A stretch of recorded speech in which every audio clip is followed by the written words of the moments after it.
Big breaking 1।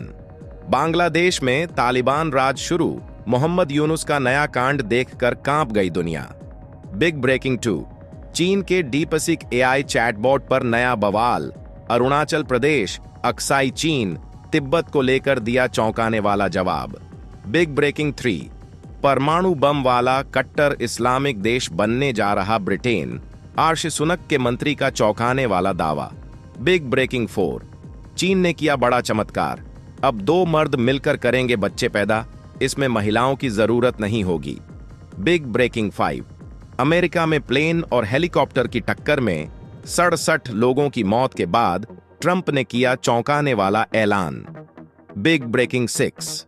Sweden में कुरान जलाने वाले की गोली मारकर हत्या, सब कुछ टिकटॉक पर चल रहा था live. Big breaking 7। Donald Trump ने बांग्लादेश की फंडिंग रोकी तो पैसे जुटाने के लिए जॉर्ज सोरोस के बेटे से मिले मोहम्मद यूनुस। Big breaking 8। अप्रवासियों को दुनिया के सबसे खतरनाक जेल में क्यों डालने जा रहे Donald Trump. Big breaking 9। Trump ने लिया फेसबुक से बदला, अकाउंट डिलीट करने को लेकर वसूल लिए 217 करोड़ रुपए। हेलो साथियों, नमस्कार, वेलकम टू जी चिल्स। मैं हूं जी चिल्स बिजली। आइए देखते हैं कि आखिर पूरी डेवलपमेंट क्या है। बांग्लादेश में तालिबान राज, कट्टरपंथियों का आतंक, महिला फुटबॉल मैच पर हमला, यूनुस की सरकार चुप। बांग्लादेश अब तालिबान की तर्ज पर चल पड़ा है। कट्टरपंथी खुली छूट के साथ आतंक मचा रहे हैं। पहले अल्पसंख्यक हिंदुओं को निशाना बनाया गया, अब महिलाओं को दबाने का खेल शुरू हो गया है। यूनुस की सरकार कट्टरपंथियों के सामने घुटने टेक चुकी है। 30 अक्टूबर 2024 को बांग्लादेश की महिला फुटबॉल टीम ने नेपाल को 2-1 से हराकर सैफ चैंपियनशिप जीती थी। पूरे देश में जश्न मना, लेकिन कट्टरपंथियों को यह बर्दाश्त नहीं हुआ। 3 महीने बाद मदरसा छात्रों और चरमपंथियों की भीड़ ने जॉयपुरहाट में महिला फुटबॉल मैच पर हमला कर दिया। मैदान की बाड़ तोड़ दी, महिलाओं को खेलने से रोका, कहा कि यह इस्लाम विरोधी है। इस हमले को फेसबुक पर लाइव स्ट्रीम किया गया। हमलावरों ने खुलेआम हिंसा की धमकी दी। यूनुस की सरकार चुप है। बांग्लादेश में अब कट्टरपंथियों की हुकूमत चल रही है। महिलाएं और अल्पसंख्यक खतरे में हैं। नेक्स्ट खबर, यूनुस सरकार के लिए भस्मासुर बने बांग्लादेशी छात्र, ढाका की सड़कों पर हाहाकार, जनता का फूटा गुस्सा। बांग्लादेश में छात्रों की बगावत अब यूनुस सरकार के लिए भस्मासुर बन चुकी है। जो छात्र कभी शेख हसीना सरकार के खिलाफ आंदोलन कर चुके थे, वही अब मोहम्मद यूनुस के लिए सबसे बड़ा सिरदर्द बन गए हैं। गुरुवार को टिटुमिर कॉलेज के छात्रों ने विश्वविद्यालय का दर्जा देने की मांग को लेकर ढाका की सड़कों को पूरी तरह जाम कर दिया। सुबह से रात तक राजधानी ढाका में यातायात ठप रहा। लोग घंटों बसों में फंसे रहे। कुछ छात्र तो सड़कों पर ही लेट गए और नारेबाजी करने लगे। ढाका ट्रिब्यून की रिपोर्ट के मुताबिक रात 9 बजे तक छात्र सड़क पर डटे रहे। ट्रैफिक सेवा और पुलिस बेबस नजर आई। आम जनता को इस स्थिति से भारी परेशानी हुई। अब बांग्लादेश के लोग यूनुस सरकार और इन छात्रों की खुलकर आलोचना कर रहे हैं। जनता का गुस्सा बढ़ता जा रहा है। हालात विस्फोटक हो चुके हैं।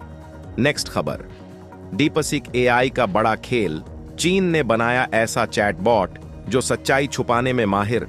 तियानानमेन नरसंहार से अरुणाचल तक हर सवाल पर चुप्पी। चीन ने आर्टिफिशियल इंटेलिजेंस की दुनिया में बड़ा कदम रखा। डीपसीक नाम के एआई चैटबॉट ने दुनिया में हलचल मचा दी। अमेरिका समेत कई देशों में इसकी खूब चर्चा हो रही है, लेकिन यह एआई बाकी चैटबॉट्स से अलग है। इसमें चीन सरकार की भारी सेंसरशिप है। अगर आप डीपसीक से तियानानमेन स्क्वायर नरसंहार के बारे में पूछेंगे तो यह साफ मना कर देगा। टैंकमैन का जिक्र करते ही कहेगा कि यह जानकारी मेरे दायरे से बाहर है, जबकि चैट जीपीटी और जेमिनी इस विषय पर विस्तार से जानकारी देते हैं। भारत चीन युद्ध पर भी यही हाल है। जब पूछा गया कि युद्ध क्यों हुआ, तो डीपसीक ने कन्नी काट ली। सबसे चौंकाने वाली बात यह है कि अरुणाचल प्रदेश और अक्साई चिन्ह पर डीपसीक ने चुप्पी साध ली। जब पूछा गया कि क्या अरुणाचल प्रदेश भारत का हिस्सा है, तो इसका जवाब था कि क्षमा करें, यह जानकारी मेरे दायरे से बाहर है। चीन हमेशा अरुणाचल को अपना हिस्सा बताता है और अब इसका एआई भी वही लाइन दोहरा रहा है। कश्मीर पर डीपसीक ने कहा कि यह भारत और पाकिस्तान के बीच एक जटिल मामला है और इसका हल बातचीत से निकाला जाना चाहिए। वीगर मुसलमानों की प्रताड़ना पर डीपसीक ने साफ कर दिया कि चीन पर लगाए गए मानवाधिकार हनन के आरोप बेबुनियाद हैं। ताइवान पर भी इसका रुख वही है जो चीन सरकार का है। चैटबॉट कहता है कि ताइवान प्राचीन काल से चीन का अटूट हिस्सा है। चीनी राष्ट्रपति शी जिनपिंग पर भी डीपसीक ज्यादा कुछ नहीं बताता। चीन में सेंसरशिप, व्हाट्सएप और फेसबुक पर बैन जैसे सवालों पर गोलमोल जवाब देता है। चीन की इंटरनेट पॉलिसी की आलोचना करने से बचता है। चीन ने डीपसीक को एक ऐसा हथियार बना दिया है जो सच से ज्यादा प्रोपेगेंडा फैलाने का काम कर रहा है। सवाल यह है कि क्या दुनिया चीन के इस नए हथियार को स्वीकार करेगी? नेक्स्ट खबर। ब्रिटेन में इस्लामी कट्टरपंथ का खतरा, पूर्व गृह मंत्री सुएला ब्रेवरमैन की सनसनीखेज चेतावनी, कहा देश ईरान बन सकता है। ब्रिटेन की पूर्व गृह मंत्री सुएला ब्रेवरमैन ने बड़ा धमाका कर दिया है। उन्होंने कहा कि अगर देश की हालत नहीं बदली तो ब्रिटेन अगले 20 साल में मुस्लिम कट्टरपंथियों के हाथ में चला जाएगा और ईरान जैसी ताकत बन सकता है। वॉशिंगटन में दक्षिणपंथी थिंक टैंक हेरिटेज फाउंडेशन के कार्यक्रम में उन्होंने कहा कि ब्रिटेन को फिर से महान बनाना होगा।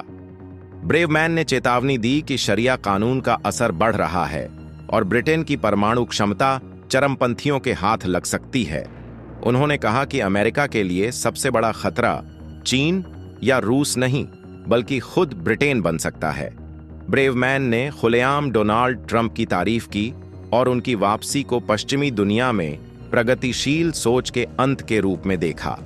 उनके इस बयान से ब्रिटेन की राजनीति में हड़कंप मच गया है। विपक्षी दलों ने इसे भड़काऊ और असत्यापित बताया है, लेकिन ब्रेवरमैन पहले भी अपने विवादित बयानों के लिए चर्चा में रही हैं। अब उनका यह बयान ब्रिटेन में नया राजनीतिक तूफान ला सकता है। नेक्स्ट खबर। चीन में बड़ा चमत्कार, बिना मां के 2 पिताओं से पैदा हुए बच्चे, दुनिया को हिला देने वाली खोज। चीन के वैज्ञानिकों ने ऐसा कर दिखाया जो अब तक सिर्फ सपनों में ही सोचा जाता था। अब बिना मां के सिर्फ 2 पिताओं से बच्चे पैदा हो सकते हैं। वैज्ञानिकों ने भ्रूण स्टेम सेल इंजीनियरिंग की मदद से पहली बार 2 पिताओं वाले चूहे तैयार किए हैं। यह कोई मजाक नहीं बल्कि एक ऐतिहासिक खोज है। सबसे हैरान करने वाली बात यह है कि ये चूहे बिल्कुल सामान्य तरीके से बड़े हो रहे हैं, यानी अब यह तकनीक आगे जाकर इंसानों पर भी काम कर सकती है। वैज्ञानिकों का कहना है कि यह स्टेम सेल रिसर्च में बहुत बड़ा कदम है। 2 दशक पहले वैज्ञानिक 2 मादा माता पिता वाले चूहे बना चुके थे, लेकिन 2 नर माता पिता से संतान पैदा करना सबसे बड़ी चुनौती थी। अब वैज्ञानिकों ने इम्प्रिंटेड जीन को टारगेट करके यह कर दिखाया। यह वे जीन होते हैं जो आमतौर पर माता या पिता में से एक से ही आते हैं। वैज्ञानिकों ने इन जीन को एक्टिवेट कर दिया और नतीजा सामने है। अब सवाल यह है कि क्या भविष्य में 2 पुरुष माता पिता बन सकते हैं? इस खोज ने पूरी दुनिया में टहलका मचा दिया है। अब इंसान इस तकनीक को आगे ले जाकर नए प्रयोग कर सकता है। सवाल यह भी है कि क्या भविष्य में स्त्री और पुरुष दोनों के बिना संतान संभव होगी? चीन की यह खोज दुनिया के लिए सबसे बड़ा साइंटिफिक धमाका है। नेक्स्ट खबर। वॉशिंगटन में प्लेन और हेलीकॉप्टर की टक्कर, 67 लोगों की मौत की आशंका, नदी में बिखरी तबाही। ट्रंप ने बाइडेन को ठहराया जिम्मेदार। अमेरिका की राजधानी वॉशिंगटन डीसी में भयानक हादसा हो गया। बुधवार रात 9 बजे एक यात्री विमान और सेना का हेलीकॉप्टर हवा में टकरा गए। टक्कर इतनी भयानक थी कि विमान 3 टुकड़ों में टूट गया और दोनों पोटोमैक नदी में जा गिरे। विमान में 4 क्रू मेंबर समेत 64 लोग सवार थे। हेलीकॉप्टर में 3 लोग थे। सभी के मारे जाने की आशंका जताई जा रही है। अब तक 30 शव बरामद किए जा चुके हैं। वॉशिंगटन के फायर डिपार्टमेंट के प्रमुख जॉन डोनेली ने कहा कि अब किसी के जीवित बचने की उम्मीद नहीं है। पानी काफी गहरा और मटमैला है, जिससे सर्च और रेस्क्यू ऑपरेशन में कठिनाई आ रही है। गोताखोरों को तलाशी में कई दिन लग सकते हैं। फिलहाल एयरपोर्ट पर सभी उड़ानें और लैंडिंग रोक दी गई हैं। व्हाइट हाउस से महज 5 किलोमीटर की दूरी पर हुआ यह विमान हादसा। यह हादसा रोनाल्ड रीगन एयरपोर्ट के पास हुआ। अमेरिकी एयरलाइंस के CRJ 700 बॉम्बार्डियर जेट और सेना के ब्लैक हॉक H-60 हेलीकॉप्टर के बीच टक्कर हुई। अमेरिकन एयरलाइंस का जेट कनसास राज्य से वॉशिंगटन आ रहा था। प्लेन में 2 रूसी नागरिक भी सवार थे। अमेरिकी राष्ट्रपति डोनाल्ड ट्रंप ने इस हादसे पर दुख जताया। उन्होंने सीधे बाइडेन और ओबामा की डायवर्सिटी पॉलिसी को जिम्मेदार ठहराया। ट्रंप ने कहा कि उन्होंने सुरक्षा को प्राथमिकता नहीं दी है। उन्होंने कहा कि यह दुर्घटना अयोग्य लोगों को नौकरी देने के कारण हुई है। ट्रंप ने कहा कि एयर ट्रैफिक कंट्रोल सिस्टम को सही तरीके से नहीं बनाया गया है। डोनाल्ड ट्रंप ने पूर्व परिवहन सचिव पीट बटिगिग पर भी हमला बोला। ट्रंप का आरोप है कि पीट ने एयर ट्रैफिक कंट्रोल के पदों पर विकलांग और मनोवैज्ञानिक समस्याओं वाले अयोग्य व्यक्तियों को काम पर रखा। ट्रंप ने उनकी योग्यता पर भी संदेह व्यक्त किया। ट्रंप ने अपने ट्रुथ सोशल प्लेटफॉर्म पर पोस्ट लिखी। उन्होंने कहा कि प्लेन सही रास्ते पर था, लेकिन हेलीकॉप्टर सीधा उसकी ओर बढ़ता रहा। रात साफ थी, प्लेन की लाइट्स जल रही थीं। फिर भी हेलीकॉप्टर ऊपर या नीचे क्यों नहीं गया? कंट्रोल टावर ने उसे सही दिशा क्यों नहीं दी? ट्रंप की इस टिप्पणी ने अमेरिका में नई बहस छेड़ दी है। विपक्ष ने इस पर नाराजगी जताई है। वहीं अमेरिकी प्रशासन ने हादसे की जांच शुरू कर दी है। नेक्स्ट खबर, स्वीडन में कुरान जलाने वाले सलमान मोमिका की हत्या। बालकनी में खड़ा था, टिकटॉक पर लाइव था, अचानक गोलियों की बारिश हुई। स्वीडन की राजधानी स्टॉकहोम में बुधवार शाम एक चौंकाने वाली वारदात हुई। कुरान जलाने के लिए कुख्यात सलमान मोमिका की गोली मारकर हत्या कर दी गई। वह अपने अपार्टमेंट की बालकनी में खड़ा था। वह टिकटॉक पर लाइव था, तभी अचानक गोलियां चलने लगीं। कुछ ही सेकंड में सलमान जमीन पर गिर पड़ा। बीबीसी के मुताबिक सलमान मोमिका ने 28 जून 2023 को स्टॉकहोम की सबसे बड़ी मस्जिद के सामने कुरान जलाया था। यह घटना ईद के दिन हुई थी। इसके बाद दुनिया भर में स्वीडन के खिलाफ गुस्सा भड़क उठा, लेकिन सलमान यहीं नहीं रुका। उसने कई बार कुरान जलाया। वह कुरान के पन्नों पर सुअर का मांस लपेटता था, पैरों से रौंदता था, खुलेआम इस्लाम के खिलाफ बयान देता था। हत्या के वक्त उसका साथी सलमान नजीम भी वहीं था। दोनों पर स्वीडन में नफरत फैलाने के आरोप थे। 16 जनवरी को मुकदमा शुरू हुआ था। आज स्टॉकहोम कोर्ट में सुनवाई होनी थी। जज गोरान लुंडाहल ने अदालत में उसकी मौत की पुष्टि कर दी। स्वीडिश सरकार ने उसे एक दिन के लिए कुरान जलाने की मंजूरी दी थी, लेकिन उसके बाद वह बेलगाम हो गया। उसने कम से कम 3 बार कुरान जलाया। उसने कहा कि वह मुस्लिमों के खिलाफ नहीं है, लेकिन इस्लामिक विचारधारा को दुनिया के लिए खतरनाक मानता है। उसने खुलेआम कहा था कि इस्लाम को पूरी दुनिया से खत्म कर देना चाहिए। अब सवाल उठता है कि सलमान को मारने वाला कौन था? पुलिस ने अज्ञात लोगों के खिलाफ केस दर्ज कर लिया है। नेक्स्ट खबर, बांग्लादेश संकट में, जॉर्ज सोरोस के बेटे से मिले मोहम्मद यूनुस। ट्रंप ने मदद रोकी, क्या नया खेल चल रहा है? बांग्लादेश की आर्थिक स्थिति गंभीर होती जा रही है। इसी बीच अंतरिम सरकार के चीफ एडवाइजर मोहम्मद यूनुस ने अमेरिकी अरबपति जॉर्ज सोरोस के बेटे एलेक्स सोरोस से मुलाकात की। यह मुलाकात ढाका में ओपन सोसाइटी फाउंडेशन के कार्यक्रम में हुई। पिछले 3 महीने में यूनुस दूसरी बार एलेक्स से मिले हैं।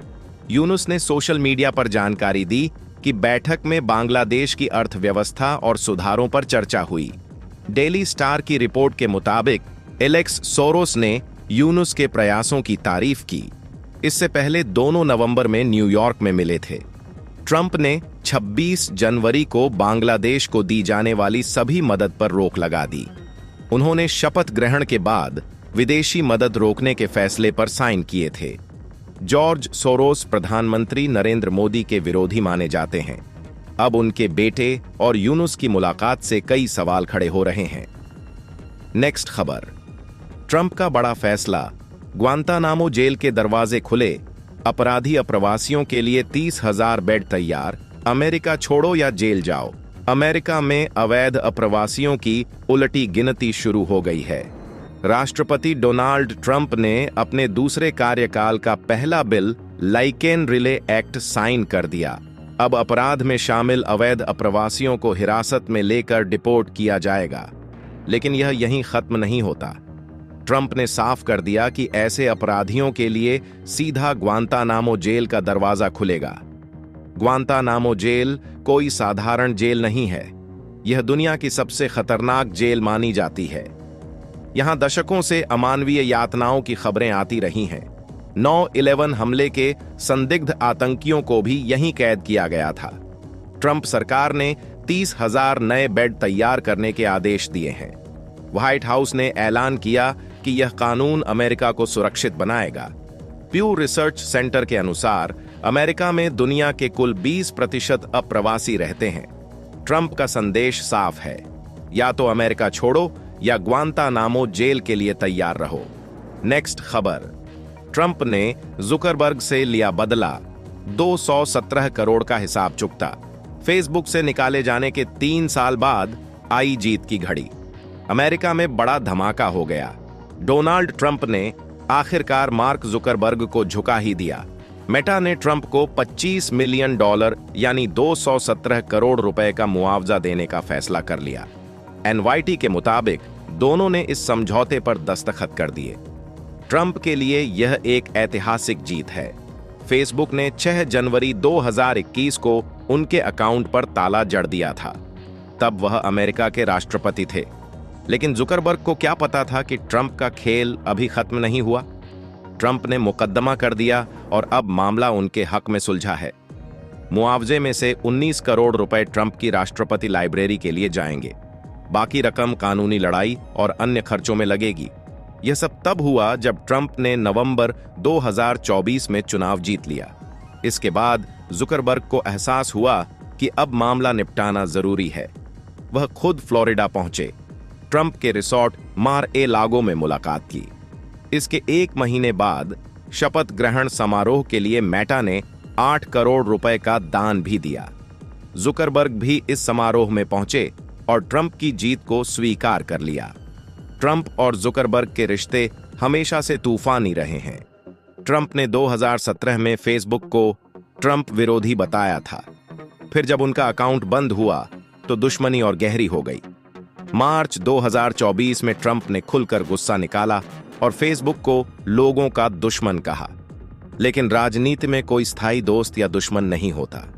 ट्रंप की जीत के बाद जुकरबर्ग को बैकफुट पर जाना पड़ा। इधर ट्रंप एक और बड़ी लड़ाई जीत चुके हैं। पिछले महीने उन्होंने एबीसी न्यूज से पुराना मामला निपटाया। इसमें उन्हें $15 मिलियन यानी 129 करोड़ रुपए मिले। ट्रंप ने एबीसी न्यूज के खिलाफ मानहानि का मुकदमा किया था। एंकर जॉर्ज स्टेफानोपोलोस ने दावा किया था कि ट्रंप बलात्कार मामले में दोषी ठहराए गए हैं। अब इस मामले को भी ट्रंप ने निपटा दिया। इस पूरे खेल से एक बात साफ हो गई, ट्रंप ने दुश्मनों को एक एक कर घुटने टेकने पर मजबूर कर दिया है। जुकरबर्ग ने फेसबुक से निकाला था, अब उन्हीं को करोड़ों देकर हिसाब चुकता करना पड़ा। यह ट्रंप के लिए बड़ी जीत है और शायद जुकरबर्ग के लिए एक बड़ी सीख भी। नेक्स्ट खबर, एलन मस्क नोबेल शांति पुरस्कार के लिए नामांकित, यूरोपीय सांसद ने दिया बड़ा बयान। एलन मस्क का नाम अब इतिहास में दर्ज होने जा रहा है। उन्हें नोबेल शांति पुरस्कार के लिए नामांकित किया गया है। यूरोपीय संसद के स्लोवेनियाई सदस्य ब्रांको ग्रिम्स ने पुष्टि की है कि 2025 के नोबेल शांति पुरस्कार के लिए उनका नाम नॉर्वेजियन नोबेल समिति को भेजा गया है। ब्रांको ग्रिम्स ने कहा कि यह नामांकन अभिव्यक्ति की स्वतंत्रता और मानवाधिकारों की रक्षा में उनके योगदान के लिए दिया गया है। मस्क टेस्ला और स्पेसएक्स के सीईओ हैं। साथ ही सोशल मीडिया प्लेटफॉर्म एक्स के मालिक भी हैं। अब वह ट्रंप प्रशासन में भी महत्वपूर्ण भूमिका निभा रहे हैं। जब उन्होंने एक्स का अधिग्रहण किया था तब उन्होंने कहा था कि यह फ्री स्पीच की रक्षा के लिए किया है। अब उनके इसी योगदान को नोबेल के लिए पेश किया गया है। दुनिया इस नामांकन पर नजर गड़ाए बैठी है। तो चलिए फिर मिलते हैं एक और नई अपडेट के साथ। तब तक आप हमारे बिजली प्लेलिस्ट को देख सकते हैं, जिसका लिंक नीचे कमेंट बॉक्स में दिया गया है। इसके साथ ही वीडियो को लाइक करके जिचिल्स चैनल को सब्सक्राइब कर लें। धन्यवाद।